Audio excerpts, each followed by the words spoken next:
Welcome back. इस video में दुनिया भर के सारे कर्ड ऑपरेशंस से रिलेटेड डाउट क्लियर हो जाएंगे। दिमाग में क्वेश्चन आएगा कि कर्ड ऑपरेशन है क्या। कर्ड का मतलब इसकी फुल फॉर्म से पता चल जाएगा, जो है create, update, read and delete. NodeJS MongoDB database में डेटा को स्टोर और मेंटेन कैसे करते हैं, वो होता है कर्ड ऑपरेशंस, जो कि हम इस वीडियो में देखेंगे। स्टार्ट कैसे करेंगे, पहले हम डेटाबेस की टेबल का मॉडल बनाएंगे। मॉडल यानी कि ब्लूप्रिंट। जैसे कि हमें कैटेगरी की टेबल के अंदर इमेज चाहिए होगी, नेम और सब कैटेगरी की लिस्ट चाहिए। दूसरे स्टेप के अंदर हम कंट्रोलर्स बनाएंगे। कौन कौन से कंट्रोलर होंगे, क्रिएट कैटेगरी का हो गया, update category, get all categories, get single category और रिमूव कैटेगरी। फिर कंट्रोलर्स के बाद हम इनके पर्टिकुलर राउट्स बनाएंगे। देन राउट्स के बाद हम इन राउट्स के ऊपर वैलिडेशंस लगाएंगे। अब वैलिडेशन क्या होता है, वैलिडेशन का मतलब है कि अगर मुझे यूजर का नेम चाहिए तो जब तक मेरे पास यूजर का नेम नहीं होगा तब तक मैं एपीआई को आगे बढ़ने ही नहीं दूंगा। रेस्पॉन्स के अंदर एरर सेंड कर दूंगा कि भाई मुझे यूजर का नेम चाहिए। तो शुरू करते हैं। पहले हम अपना मॉडल बना लेते हैं।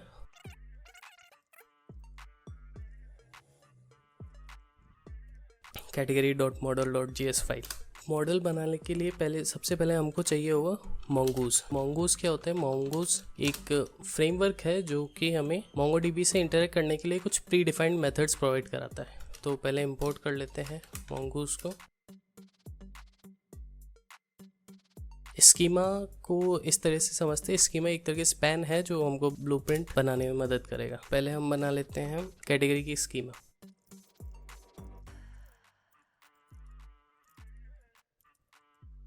पहले हमें चाहिए हुआ कैटेगरी का नेम, जिसका टाइप होगा स्ट्रिंग। देन नेम हमको रिक्वायर्ड चाहिए। नेम के बाद हमें चाहिएगी कैटेगरी की इमेज, जिसका टाइप और रिक्वायर्ड दोनों सेम रहेंगे। तो कर लेते हैं कॉपी पेस्ट। लास्ट में हमें चाहिए होगी सब कैटेगरी की लिस्टिंग। अब सब कैटेगरी के अंदर हमारे पास जो लिस्ट आएगी उसका फॉर्मेट क्या होगा, तो उसका भी ब्लूप्रिंट बना लेते हैं अपन।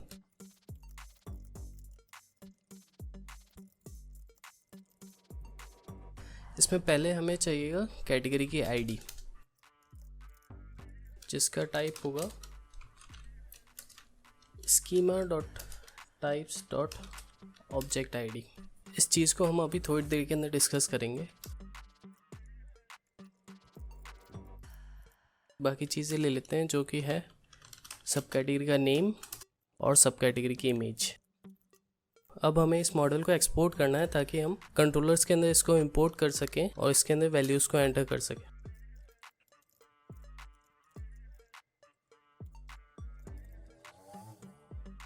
सेम चीज़ हम कर देंगे सब कैटेगरी मॉडल के लिए। अब आ जाते हैं कि कैटेगरी आईडी क्या है। तो हम जो सब कैटेगरी का स्कीमा बना रहे हैं, ये इसकी कम्प्लीटली एक अलग टेबल होगी। तो हमको ये फाइंड आउट करना रहेगा कि जो सब कैटेगरी है वो किस कैटेगरी के अंडर आ रही है। तो उसके लिए हम उस पर्टिकुलर कैटेगरी के आईडी लेंगे और हमने जो इसका टाइप दिया है schema types dot object ID, जब भी हम कोई भी न्यू एंट्री करते हैं तो उसके अंदर हर एक डेटा की एक यूनिक आईडी बन जाती है। तो उस आईडी का जो रेफरेंस है वो हम यहाँ पे ले रहे हैं और सब कैटेगरीज के अंदर डाल देते हैं। टाइप के अंदर आ जाएगा सब कैटेगरी स्कीमा और डिफ़ॉल्ट के अंदर, क्योंकि हम कैटेगरी क्रिएट करेंगे तो डिफ़ॉल्ट के अंदर हम इसको एम्प्टी एरे क्रिएट कर रहे हैं। तो ये हमारे कैटेगरी का मॉडल कंप्लीट हो गया है। अब हम बनाएंगे कैटेगरी के कर्ड ऑपरेशंस। तो उसके लिए हम एक कैटेगरी का फोल्डर बना लेते हैं।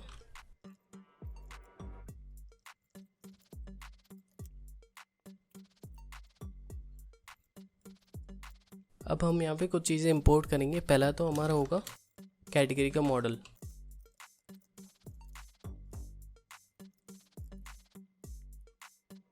तो अब हम बनाते हैं हमारा पहला कंट्रोलर, जो कि होगा क्रिएट कैटेगरी का। तो कमेंट ऐड कर देते हैं।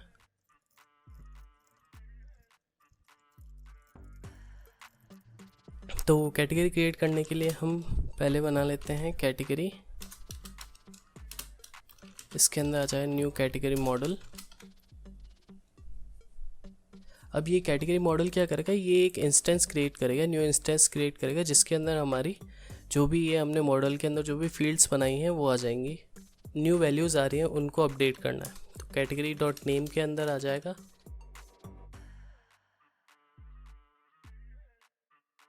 वेरिएबल ले रहे हैं जो कि हमें रिक्वेस्ट के जो भी हमारा डेटा आ रहा होगा एपीआई से वो हमको प्रोवाइड करेगा। यहाँ पे आ जाएगा नेम कैटेगरी डॉट इमेज के अंदर। यहाँ पे हमें जो डेटा मिलेगा वो होगा इमेज का यूआरएल। अब हम इमेज कैसे अपलोड करेंगे वो हम अगले ट्यूटोरियल के अंदर बात करेंगे। तो उसके अंदर आ जाएगी इमेज एंड डिफ़ॉल्ट के अंदर जो कैटेगरी की जो सब कैटेगरीज हैं डिफ़ॉल्ट के अंदर हम डालेंगे एम्प्टी एरे। अब डेटाबेस के अंदर कैटेगरी ऐड करने के लिए हमें simply category dot save method को एग्जीक्यूट करना है जो हमें देगा एरर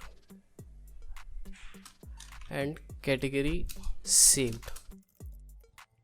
इसका नाम हम कुछ भी कर सकते हैं। तो आ जाते हैं पहले, अगर इन केस अगर कोई भी एरर आता है कैटेगरी सेव करने के टाइम पे तो उसके लिए हम क्या करेंगे, हमने जो गॉट एरर का जो हैंडलर बना रखा है उसको हम यूज़ में लेंगे और यहाँ पे हम भेजेंगे रेस्पॉन्स विद एरर, जो भी हमारे पास एरर आएगा। और केस क्या होगा, वाइल एडिंग कैटेगरी। हमारी कैटेगरी सेव हो जाती है, देन ऑल्सो अगर हमें वो कैटेगरी नहीं मिलती देन उस केस के अंदर हम क्या करेंगे, हम यूज़ में लेंगे डेटा नॉट फाउंड हैंडलर। और ये हैंडलर भी हमने पहले ही क्रिएट कर रखा है।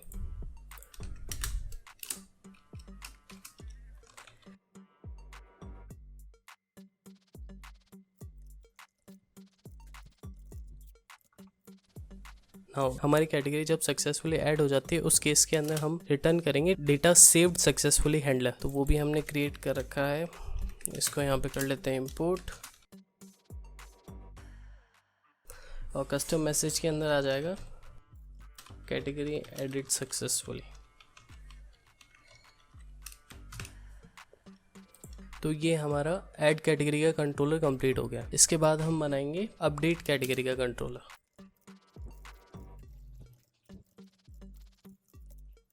अपडेट कैटेगरी के अंदर यूज़र हमको कैटेगरी की आईडी प्रोवाइड करेगा और उस आईडी से हम कैटेगरी को फाइंड करेंगे। अब कैटेगरी को फाइंड करने के लिए भी हमें एक पहले से ही प्री डिफाइंड मेथड मिलता है जिसका नाम है फाइंड।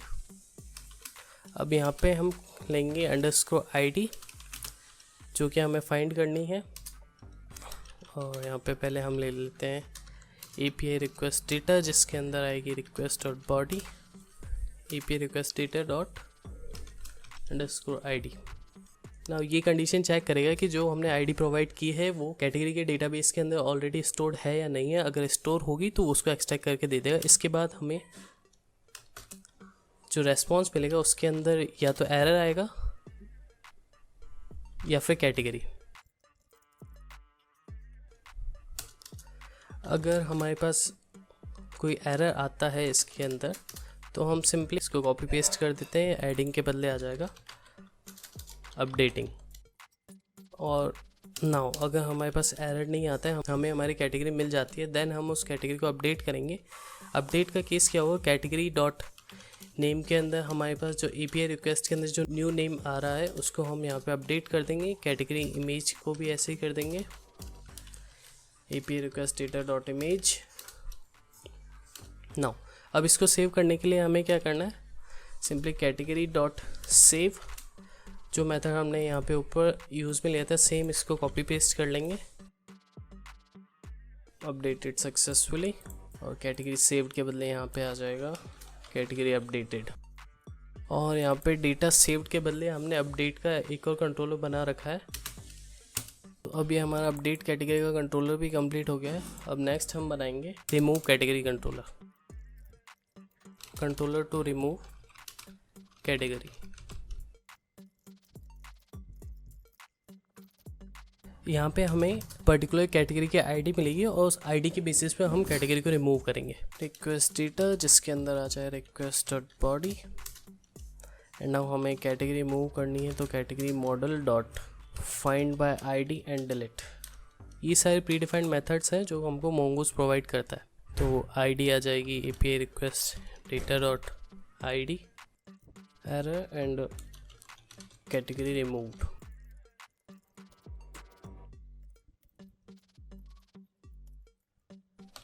अगर इन केस कोई भी एरर आता है तो हम यूज़ में ले लेते हैं अपने हैंडलर, एरर हैंडलर को।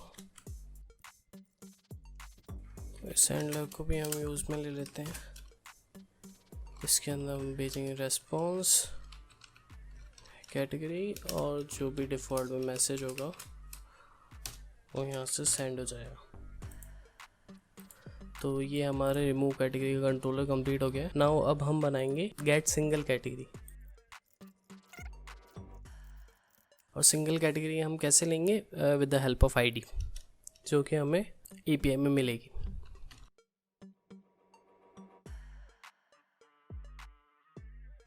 और इसके अंदर हम यूज़ में लेंगे category model dot pre defined method है जिसको कहते हैं फाइंड बाय आईडी। और यहाँ पे हम आईडी प्रोवाइड कर देंगे request.body.id। देन रेस्पॉन्स में हमें मिलेगी कैटेगरी। और अगर हमें कैटेगरी नहीं मिलती है उस केस के अंदर हम सेंड कर देंगे डेटा नॉट फाउंड।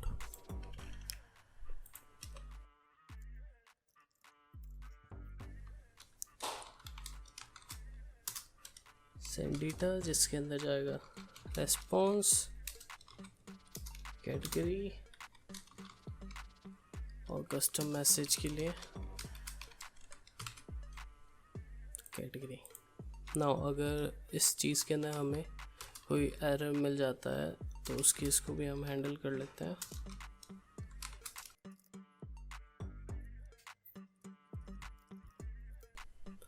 तो गेट कैटेगरी बाय आईडी का कंट्रोलर भी कंप्लीट हो गया। और कंट्रोलर बनाना है गेट ऑल कैटेगरीज का।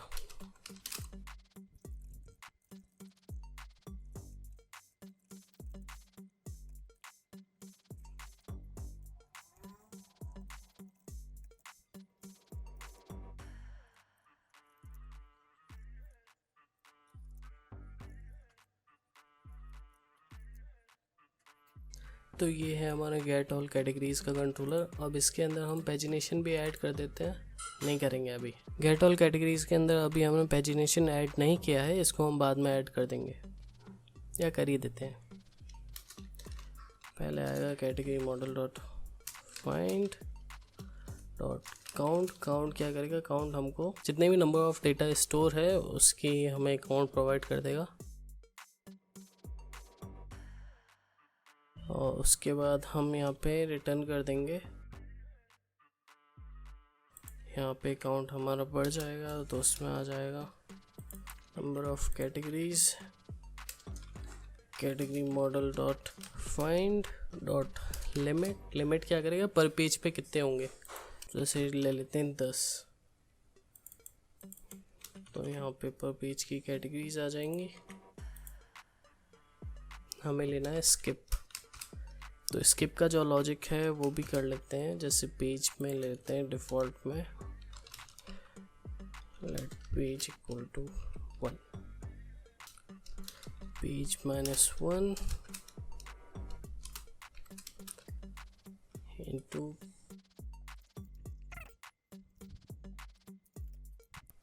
लिमिट। यहाँ पे पर पेज की लिमिट लगा देगा। एंड देन पेज, इसका लॉजिक ये है जैसे करंट पेज अगर हमारा 2 है तो फिर जो भी हमारी यानी कि 2 - 1 इंटू 10 तो 10 उनको स्किप कर देगा। 10 एंट्रीज को स्किप करके आगे की 10 प्रोवाइड कर देगा। और अब हमारा पेजिनेशन भी इम्प्लीमेंट हो चुका है।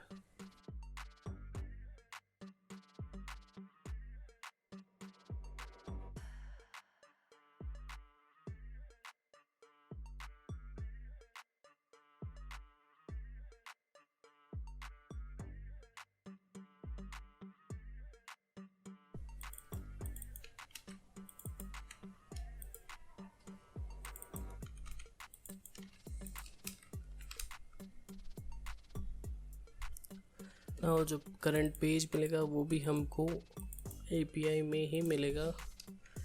तो यहाँ पे डाल देते हैं request.body.page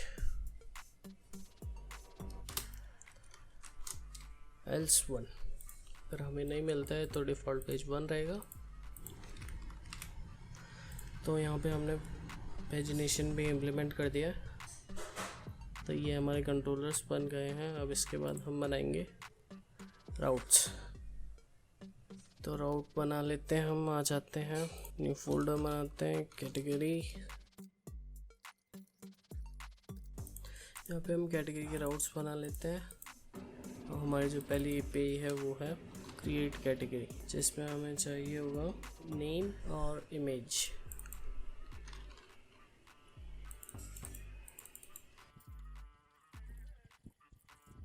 और कंट्रोल के बदले आ जाएगा। कैटेगरी ऐड करने के लिए यूज़र को लॉगिन भी होना मैंडेटरी है, तो वेरीफाई टोकन भी यहाँ पे यूज़ में आएगा। तो ये हमारी क्रिएट की API, then update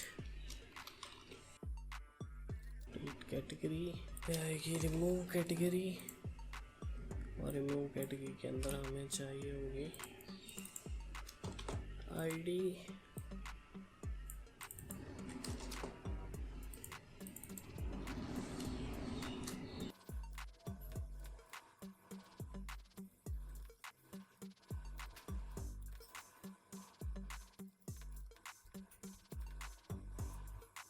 gate all categories के अंदर हमें क्या क्या चीज़ें चाहिए वो देख लेते हैं। हमें चाहिए पेज नंबर और पर पेज आइटम।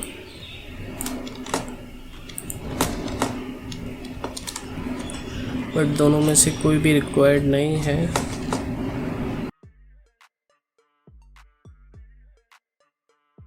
अब हमें चाहिए वैलिडेशंस। वैलिडेशन कैसे ऐड करेंगे?